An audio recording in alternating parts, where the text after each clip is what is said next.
ನಮಸ್ತೆ everyone, welcome back. Coordination compounds part 1 ವಿಡಿಯೋದೊಳಗೆ ನಾವು introduction, ವರ್ನರ್ಸ್ theory ಮತ್ತು ಅದರ ಪಾಸ್ಟುಲೇಟ್ಸ್ ಜೊತೆಗೆ ಕೋಆರ್ಡಿನೇಷನ್ ಎಂಟಿಟಿ ಬಗ್ಗೆ ತಿಳ್ಕೊಂಡಿದ್ವಿ. ಇವತ್ತಿನ ಪಾರ್ಟ್ 2 ವಿಡಿಯೋದೊಳಗೆ ನಾವು ಇಂಪಾರ್ಟೆಂಟ್ ಟರ್ಮ್ಸ್ ಬಗ್ಗೆ ತಿಳ್ಕೊಳ್ಳೋಣ. Let's start.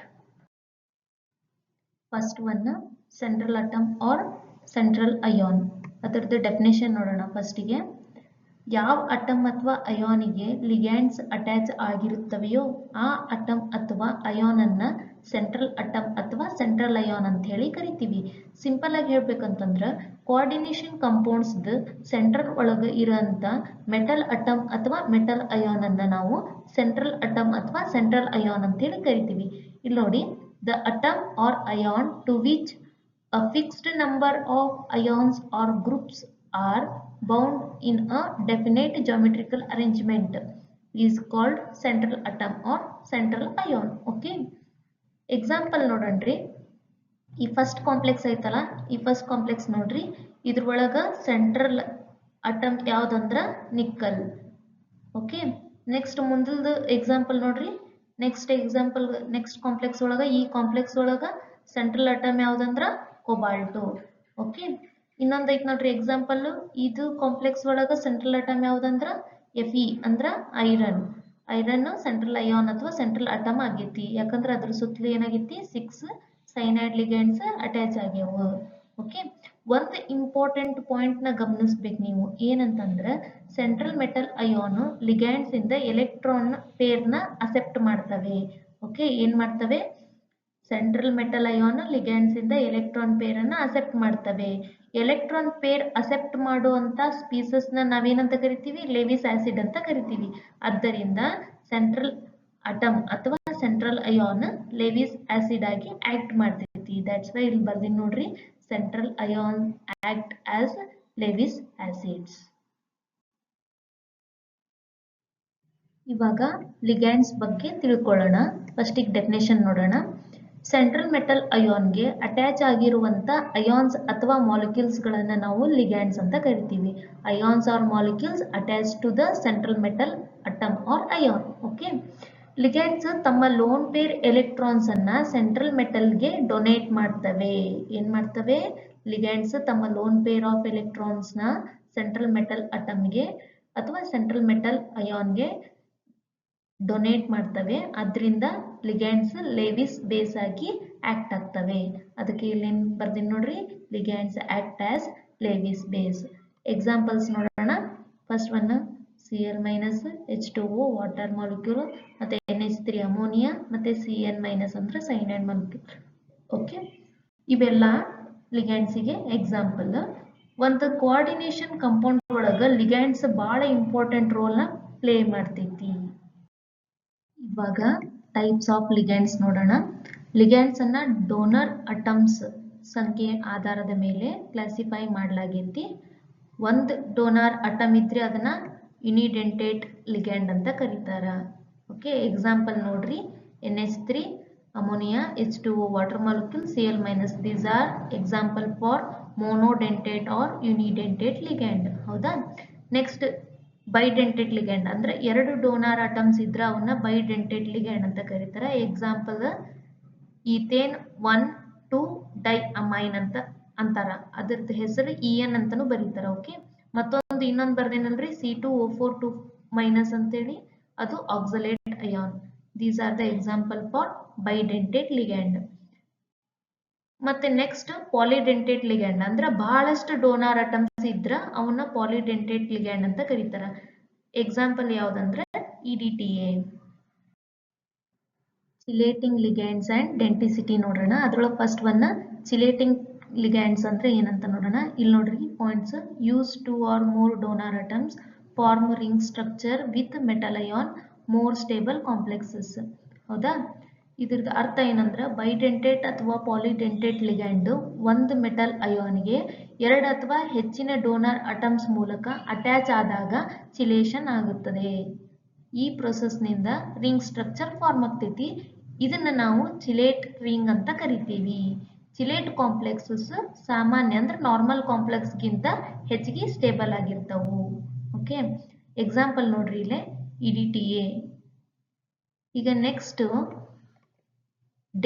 ಡೆಂಟಿಸಿಟಿ ಅಂದ್ರೆ ಏನಪ್ಪಾ ಅಂತಂದ್ರ ಲಿಗ್ಯಾಂಡ್ ಎಷ್ಟು ಡೋನರ್ ಅಟಮ್ಸ್ ಮೂಲಕ ಬಾಂಡ್ ಫಾರ್ಮ್ ಮಾಡ್ತವೆಯೋ ಅದನ್ನ ನಾವು ಡೆಂಟಿಸಿಟಿ ಅಂತ ಕರಿತೀವಿ. ಅಂದ್ರೆ number of donor atoms attached to metal ion, ಅದನ್ನ ಡೆಂಟಿಸಿಟಿ ಅಂತ ಕರಿತೀವಿ.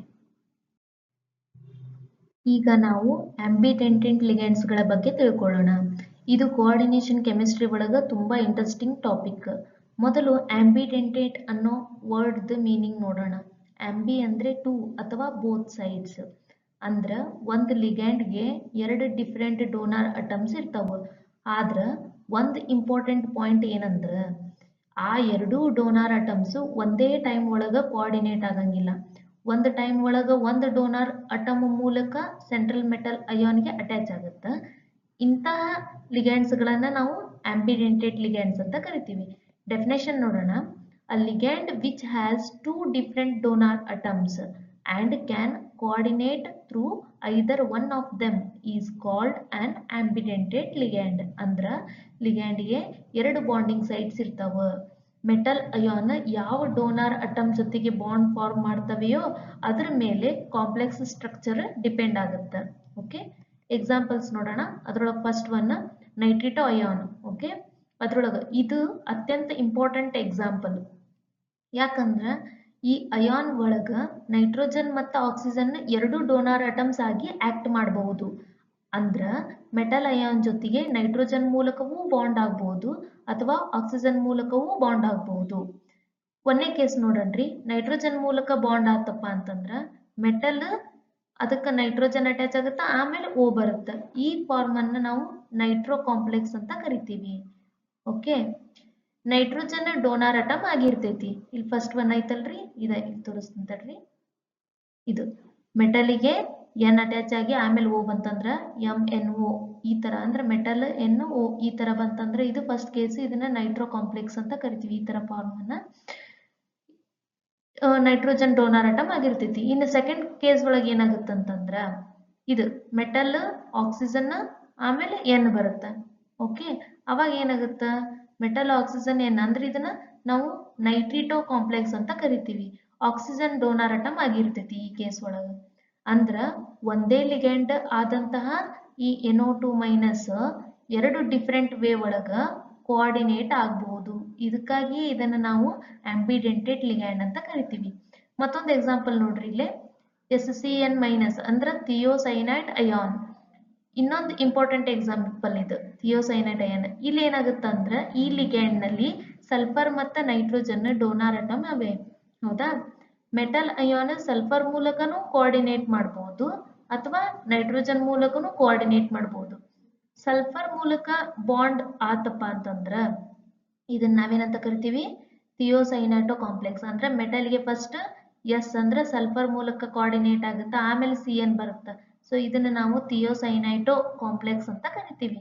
ಓಕೆ, ಇನ್ ಕೇಸ್ ನೈಟ್ರೋಜನ್ ಮೂಲಕ ಏನಾರ ಬಾಂಡ್ ಆತಪ್ಪ ಅಂತಂದ್ರ ಫಸ್ಟಿಗೆ ಮೆಟಲ್ಗೆ ಎನ್ ಅಟ್ಯಾಚ್ ಆಗಿ ಆಮೇಲೆ CS ಬರುತ್ತೆ. ಇದನ್ನ ನಾವು ಐಸೋಥಿಯೋಸೈನೈಟೋ ಕಾಂಪ್ಲೆಕ್ಸ್ ಅಂತ ಕರಿತೀವಿ.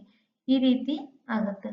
ಇಲ್ಲಿ ಆಂಬಿಡೆಂಟೆಡ್ ಲಿಗ್ಯಾಂಡ್ಸ್ ಯಾಕೆ ಇಂಪಾರ್ಟೆಂಟ್ ಅಂತ ನೋಡೋಣ. ಆಂಬಿಡೆಂಟೆಡ್ ಲಿಗ್ಯಾಂಡ್ಸ್ ಕೋಆರ್ಡಿನೇಷನ್ ಕೆಮಿಸ್ಟ್ರಿ ಒಳಗ ಒಂದು ಸ್ಪೆಷಲ್ ಟೈಪ್ ಆಫ್ ಐಸೋಮೆರಿಸಮ್ಗೆ ಕಾರಣ ಆಗ್ತೈತಿ.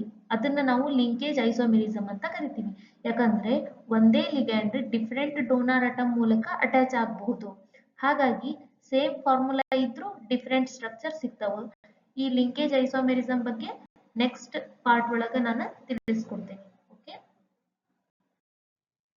ಇವಾಗ ಕೋಆರ್ಡಿನೇಷನ್ ನಂಬರ್ ಅಂದ್ರೆ ಏನಂತ ತಿಳ್ಕೊಳ್ಳೋಣ. ಇದನ್ನ CN ಇಂದ ರಿಪ್ರೆಸೆಂಟ್ ಮಾಡ್ತಾರ. ಡೆಫಿನೇಷನ್ ನೋಡ್ರಿ. Number of donor atoms directly bonded to central metal atom or ion. Coordination number ಅಂದ್ರ ಸೆಂಟ್ರಲ್ ಮೆಟಲ್ ಅಯಾನ್ಗೆ ಡೈರೆಕ್ಟ್ಲಿ ಬಾಂಡೆಡ್ ಆಗಿರುವಂತಹ ಡೋನರ್ ಅಟಮ್ಗಳ ಸಂಖ್ಯೆ. ಓಕೆ, ಎಕ್ಸಾಂಪಲ್ ನೋಡ್ರಿ. ಇಲ್ಲಿ ಫಸ್ಟ್ ಕಾಂಪ್ಲೆಕ್ಸ್. ಈ ಫಸ್ಟ್ ಕಾಂಪ್ಲೆಕ್ಸ್ ಒಳಗ PT ಅನ್ನೋದು ಸೆಂಟ್ರಲ್ ಮೆಟಲ್ ಅಟಮ್. ಹೌದಾ, ಇದಕ್ಕೆ 6 ಕ್ಲೋರೈಡ್ ಅಯಾನ್ ಅಟ್ಯಾಚ್ ಆಗ್ಯಾವು. ಹಿಂಗಾಗಿ ಇದ್ರದ್ದು ಕೋಆರ್ಡಿನೇಷನ್ ನಂಬರ್ 6 ಬಂದೈತಿ. ಹೌದಾ, ಈಗ ಸೆಕೆಂಡ್ ಒನ್ ಕಾಂಪ್ಲೆಕ್ಸ್ ನೋಡ್ರಿ. ಇದ್ರೊಳಗ ಸೆಂಟ್ರಲ್ ಮೆಟಲ್ ಅಟಮ್ ನಿಕ್ಕಲ್. ಹೌದಾ, ಇಲ್ಲಿ 4 ಅಮೋನಿಯಾ ಅಟಮ್ ಏನದವಲ್ರಿ 4 ಅಮೋನಿಯಾ ಲಿಗ್ಯಾಂಡ್ಸ್ ಅಟ್ಯಾಚ್ ಆಗ್ಯಾವು ಎದಕ್ಕೆ ನಿಕ್ಕಲಿಗೆ ಸೆಂಟ್ರಲ್ ಮೆಟಲ್ ಅಟಮ್ಗೆ ಹಿಂಗಾಗಿ ಇದ್ರದ್ದು ಕೋಆರ್ಡಿನೇಷನ್ ನಂಬರ್ ಎಷ್ಟು 4. ಈಗ ನೆಕ್ಸ್ಟ್ ಕಾಂಪ್ಲೆಕ್ಸ್ ನೋಡ್ರಿ ಈ ಕಾಂಪ್ಲೆಕ್ಸ್ ಒಳಗ ಸೆಂಟ್ರಲ್ ಮೆಟಲ್ ಅಟಮ್ ಐರನ್ ಆದ್ರೆ ಇದು ಲಿಗ್ಯಾಂಡ್ಸ್ ಯಾವ್ದಿದು ಆಕ್ಸಲೇಟ ಲಿಗ್ಯಾಂಡ್ ಇದು ಎಷ್ಟು ಅದಾವ ಇವು 3 ಅದಾವು ಆದ್ರೆ ಹಂಗಂತೇಳಿ ಇದ್ರದ್ದು ಕೋಆರ್ಡಿನೇಷನ್ ನಂಬರ್ 3 ಅಂತ ಬರೆದ್ರೆ ರಾಂಗ್ ಯಾಕಂದ್ರ ಈ ಆಕ್ಸಲೇಟ ಅಯಾನ್ ಏನೈತಲ್ರಿ ಇದು ಬೈಡೆಂಟೆಡ್ ಲಿಗ್ಯಾಂಡ್ ಅಂತಂದ್ರ ಇಲ್ಲಿ 2 ಡೋನರ್ ಅಟಮ್ ಕಾಂಟ್ರಿಬ್ಯೂಟ್ ಮಾಡ್ತಾವು ಹಿಂಗಾಗಿ ಒಂದು ಆಕ್ಸಲೇಟ್ ಅಯಾನ್ 2 ಡೋನರ್ ಅಟಮ್ ನ ಕಾಂಟ್ರಿಬ್ಯೂಟ್ ಮಾಡ್ತೈತಿ ಇಲ್ಲಿ ಎಷ್ಟು ಅದಾವ್ರಿ 3 ಅದಾವು ಹಾಗಾಗಿ 3 × 2 6 ಆಯ್ತು ಅದಕ್ಕೆ ಇದ್ರದ್ದು ಕೋಆರ್ಡಿನೇಷನ್ ನಂಬರ್ 6 ಆಯ್ತಾ ಬೋರ್ಡ್ ಎಕ್ಸಾಮ್ ಒಳಗ ಕೋಆರ್ಡಿನೇಷನ್ ನಂಬರ್ ಕ್ಯಾಲ್ಕುಲೇಷನ್ ಭಾಳ ಸಲ ಕೇಳ್ತಾರ ಪದೇ ಪದೇ ಕೇಳ್ತಾರ ಸ್ವಲ್ಪ ಪ್ರಾಕ್ಟೀಸ್ ಮಾಡ್ರಿ ಆಯ್ತಾ ಇವತ್ತಿನ ಎಲ್ಲಾ ಕಾನ್ಸೆಪ್ಟ್ಗಳು ಅರ್ಥ ಆಗಿದವ ಅಂತ ಅನ್ಕೋತೀನಿ ರಿಮೈನಿಂಗ್ ಟಾಪಿಕ್ಸ್ನ ನೆಕ್ಸ್ಟ್ ಪಾರ್ಟ್ ಒಳಗ ನೋಡೋಣ ಅಂತ ಇವತ್ತಿನ ಈ ವಿಡಿಯೋ ಇಷ್ಟ ಆಗಿದ್ರೆ please like subscribe share with your classmates thank you for watching all the best